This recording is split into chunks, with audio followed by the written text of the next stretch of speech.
इस वीडियो में हम बात करेंगे कि हमने फेसबुक की पेज रीच ऑर्गेनिकली कैसे बढ़ानी है। पिछली वीडियो में मैंने आपको बताया था कि हमें जब पेज बना लेते हैं तो हमें कंटेंट की रीच बढ़ानी होती है ताकि हमारे जो कंटेंट है मैक्सिमम लोगों तक पहुंचे।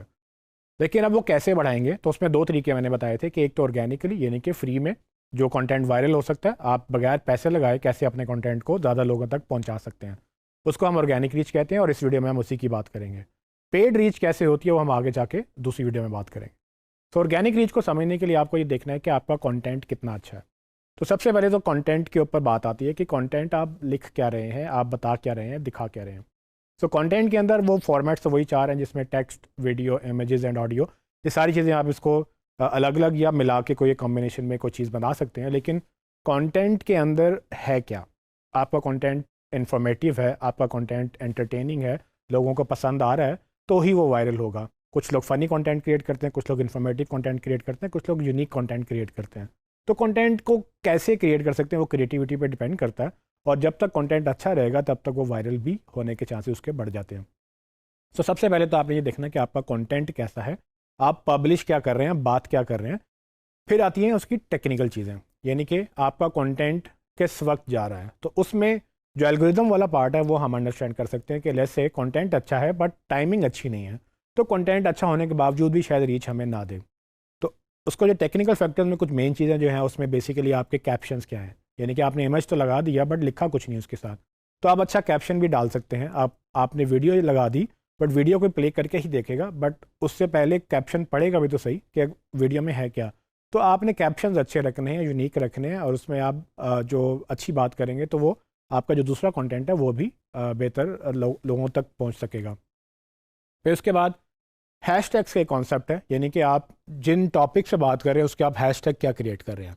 अब हैशटैग पूरा एक डिफरेंट टॉपिक है जिस पे हम आगे जाके बात करेंगे, लेकिन ऑर्गेनिक रीच में हैशटैग का बड़ा इंपॉर्टेंट रोल है, और आप प्रॉपर हैशटैग लगाएंगे अपने कंटेंट में तो वो प्रॉपर जगह पे लोगों को नजर आएंगे।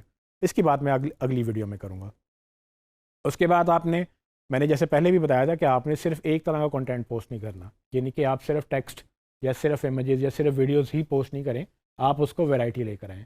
वैरायटी में क्या होता है कि आपने कभी टेक्स्ट लगाया तो कभी इमेज लगाया तो कभी आपने वीडियो लगा दी और कभी आप लाइव चले गए। सो आप जब तक डिफरेंट तरह से लोगों को इंगेज करेंगे तो डिफरेंट तरह से फेसबुक का जो एल्गोरिथम है आपको रीच देता रहेगा, क्योंकि आपका जो कंटेंट है हर डिफरेंट कंटेंट की डिफरेंट रीच हो सकती है। कभी वीडियो बहुत आगे चली जाती है, कभी इमेज बहुत आगे वायरल हो जाता है। तो आपने उसको मल्टीप्लाई करना है ताकि आपका जो फॉर्मेट्स हैं वो मल्टीप्लाइड रहें और वो वैरायटी उसमें आती रहे। उसके बाद आप कॉल टू एक्शन ऐड करें। कॉल टू एक्शन बेसिकली यानी उसको बोलते हैं जिसमें हम कोई यूज़र्स को एक्शन लेने की बात करते हैं, यानी कि कॉल टू एक्शन। उसको हम कॉल करते हैं कोई एक्शन लो, तो उसको CTA भी बोलते हैं टेक्निकल ज़ुबान में। आप उसका एब्रीवेशन देखें तो CTA बेसिकली लोगों को मोटिवेशन होती है कि buy now, click here, visit now, ठीक है। तो वो उर्दू में भी आप देखें तो देखने के लिए अभी क्लिक करें। तो ये सारी चीज़ें क्या है, ये मोटिवेट करते हैं लोगों को एक एक्शन लेने के लिए। जब तक आप लोगों को एक्शन लेने का नहीं कहेंगे तो बहुत सारे लोग शायद एक्शन ना लें। तो ये अच्छी बात होती है कि आपने अगर कंटेंट पब्लिश किया है तो कंटेंट के नीचे आप लोगों को मोटिवेट करने के, अगर आपने ये चीज़ देखनी है तो यहाँ क्लिक करें, अगर ये देखना है तो यहाँ हमें मैसेज करें। तो जो आपको गाइडेंस दे रहे होते हैं उसको हम कॉल टू एक्शन बोलते हैं, और वो भी आपको लगाने चाहिए। इसके बाद एक और इम्पॉर्टेंट फैक्टर ये है कि आप कंसिस्टेंसी क्रिएट करें, यानी कि रेगुलरली आप अपना एक स्केड्यूल बनाएं कि आपने किस दिन पोस्ट करना है, कैसे पोस्ट करना है। हमने पहले बात की थी सोशल मीडिया कैलेंडर की, किस तरह से आप एक कैलेंडर बना के अपनी कंसिस्टेंसी क्रिएट करते हैं, ना सिर्फ कंटेंट क्रिएशन के लिए बल्कि यूज़र्स की भी आपसे एक्सपेक्टेशन लग जाती है कि हाँ ठीक है, आज वेडनेसडे है तो आज वीडियो आनी है, आज अगर फ्राइडे है तो इस पेज से हमें एक सर्टन ऑफर मिलेगी। तो आप जब कंसिस्टेंसी क्रिएट करते हैं तो फेसबुक भी अंडरस्टैंड करता है इस चीज़ को, और वो ज़्यादा माइलेज देता है, क्योंकि लोगों का, आपका और फेसबुक का एक स्केड्यूल जो है वो सिंक में आ जाता है। उससे आपको कंसिस्टेंसी से आपका कंटेंट ज़्यादा वायरल होने के चांसेस होते हैं। इसके बाद अगर आप देखें तो आप अपनी टाइम जो है ना उसका हिसाब रखें कि आप दिन में किस टाइम पे पोस्ट करते हैं तो किस टाइम पर ज़्यादा रिस्पॉन्स आता है।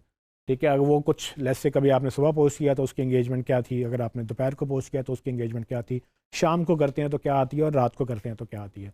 जब आप रेगुलर ये काम करते रहेंगे तो आपको समझ आ जाएगी कि अच्छा इस टाइम पे हम पोस्ट करते हैं तो सबसे ज़्यादा हमारा यूज़र इस टाइम पे जाग रहा होता है या इस टाइम पे एंगेज्ड होता है। तो इसी तरह से अगर आप देखें तो अक्सर लोग जब बिजनेस प्रोफेशनल्स को टारगेट कर रहे होते हैं तो वो जॉब टाइमिंग में नहीं करते, वो ब्रेक के टाइम पे या शाम के टाइम पे करते हैं, ताकि वो लोग जो काम कर रहे हैं उस वक्त सोशल मीडिया यूज़ नहीं कर रहे तो वो उनको उस वक्त टारगेट किया जाता है। तो आपने टाइमिंग अपनी उस हिसाब से देखनी है। इसके अलावा आप वीडियोज़ और फेसबुक लाइव वगैरह के फीचर यूज़ करें, उससे आपको फेसबुक जो है वो डिफरेंट तरह से एक रीच देता है। अक्सर तो नोटिफाई भी करता है कि जी ये वाला पेज जो है वो लाइव चला गया, तो आपके यूज़र्स को एक नोटिफिकेशन भी जाता है। तो इस तरह से आपको मैंने ये तो समझा दिया कि कंटेंट अच्छा होना ज़रूरी है, उसकी टेक्निकल चीज़ें भी होनी ज़रूरी हैं, लेकिन फिर भी अगर आपने कंटेंट और बढ़ाना है तो अब हम ये देखेंगे कि हम कैसे उसको फैला सकते हैं। फैलाने से मुराद ये कि हम अपने पेज पे तो लगा रहे हैं, लेकिन क्या सिर्फ हमारे पेज पे ही कंटेंट पब्लिश हो सकता है या हम कहीं और पर भी पब्लिश कर सकते हैं? तो उसके लिए आपको कुछ चीज़ें समझनी होंगी। सबसे पहले लेट्स से कि आपको वायरलिटी का कॉन्सेप्ट समझना है कि कंटेंट वायरल कैसे होता है। तो वायरल का मतलब ये होता है कि एक ऐसी जो चीज़ है जो कि वो आम एक टॉपिक बन जाए और लोग हर बंदा उसकी बात करे, तो वो कंटेंट को वायरलिटी बोलते हैं कि वो कंटेंट वायरल हो गया। और वो कंटेंट वायरल हो जाना किसी पेज के लिए बहुत अच्छी बात होती है, क्योंकि कंटेंट अच्छा हो तो ज़्यादा लोग उसको बात करते हैं, शेयर करते हैं, और वही एंगेजमेंट और लाइक और शेयर्स वाला कॉन्सेप्ट दोबारा आ जाता है। जो कंटेंट ज़्यादा अच्छा लोगों को लग रहा होता है तो वो ज़्यादा फैलाया भी जाता है, फेसबुक भी उसको ज़्यादा प्रमोट करता है। तो वायरलिटी आपने अंडरस्टैंड करने की, कंटेंट को वायरल करने के लिए हमें अपना जो है कंटेंट भी उस तरह का बनाना है, और हमने उसको वायरल करने के लिए कुछ चीज़ें हम कर सकते हैं। जैसे मैं हैशटैग्स आपको पहले बताए थे कि आप हैशटैग यूज़ करें, बट अब ये भी तो कर सकते हैं कि आप किसी इन्फ्लुएंसर के साथ पार्टनर कर लें। जैसे आपको पता है कि एक सर्टेन इन्फ्लुएंसर है, इन्फ्लुएंसर मतलब कि वो अपनी मार्केट में एक हैसियत रखता है, लोग उसको फॉलो करते हैं, इन्फ्लुएंस और उसका एक इन्फ्लुएंस है लोगों के ऊपर। तो आप उससे अगर पार्टनरशिप कर लें कि ठीक है ये हमारा कंटेंट है, अगर उसको पसंद आता है तो वो अपने पेज पे उसको शेयर कर सकता है। तो आपकी ऑडियंस जैसे 1 लाख थी, लेकिन उसकी ऑडियंस 50 लाख है, तो जब आपका कंटेंट उसके पेज पे शेयर होगा तो वो 50 लाख तक भी जा सकता है, या तक उसकी रीच आपको वो ट्रांसलेट होगी आपकी लाइक्स के अंदर, आपके कंटेंट की रीच के अंदर।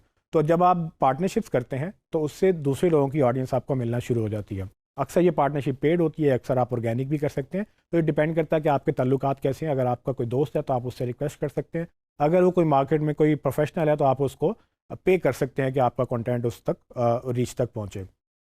इसको दूसरी ज़ुबान में इन्फ्लुएंसर मार्केटिंग भी कहते हैं, जो कि आजकल एक बहुत पॉपुलर टर्म है, क्योंकि बहुत सारे लोग इन्फ्लुएंसर्स बन चुके हैं, अपनी अपनी इंडस्ट्री में इन्फ्लुएंस रखते हैं, और फिर जो ब्रांड्स हैं उनको चीज़ें भी भिजवाते हैं, पैसे भी देते हैं। तो वो इन्फ्लुएंसर्स जो हैं उस चीज़ के बारे में बात करते हैं, और फिर उनकी जो मार्केट है या उनकी फॉलोइंग है उससे उस प्रोडक्ट का या ब्रांड की भी ग्रोथ होती है। तो आप वो इन्फ्लुएंसर मार्केटिंग का एंगल, यानी कि कोलैबोरेशंस वगैरह या रेफरल मार्केटिंग मैंने आपको बताया था, ये सब चीज़ें एक ही चीज़ के मल्टीपल नेम है, जिसमें आप अपनी जो अर्न मीडिया है उसको एंगेज बेहतर कर सकते हैं, और रेफरल मार्केटिंग में आप मतलब दूसरों के थ्रू अपनी ऑडियंस इंक्रीज़ कर सकते हैं।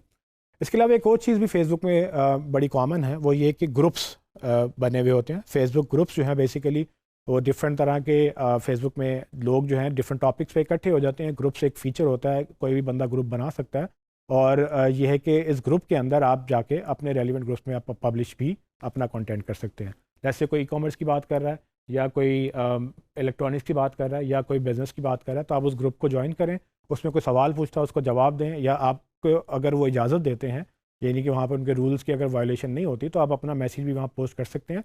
बट पोस्ट करने से पहले देखिएगा कि आपका जो ग्रुप है, वो ग्रुप एडमिन है, वो आपको अलाउ करे इस बात को, अदरवाइज़ वो बैन भी कर देते हैं। तो आप ग्रुप्स के थ्रू भी अपना मैसेज जो है वो फैला सकते हैं। तो फेसबुक में रीच लेने के बहुत सारे तरीके हैं, और फेसबुक के अलावा जितने भी सोशल मीडिया चैनल्स हैं उसमें ऑलमोस्ट सिमिलर चीज़ें ही होती हैं, और हर चैनल में मल्टीपल मतलब तरह से काम होता है, लेकिन काम गोल हमारा एक ही होता है कि हमने मैक्सिमम रीच लेनी है। और बगैर पैसों के रीच लेने के लिए आप वो सारे काम कर सकते हैं जिसमें पैसे किसी को नहीं देने, और उसको हम ऑर्गेनिक रीच बोलते हैं।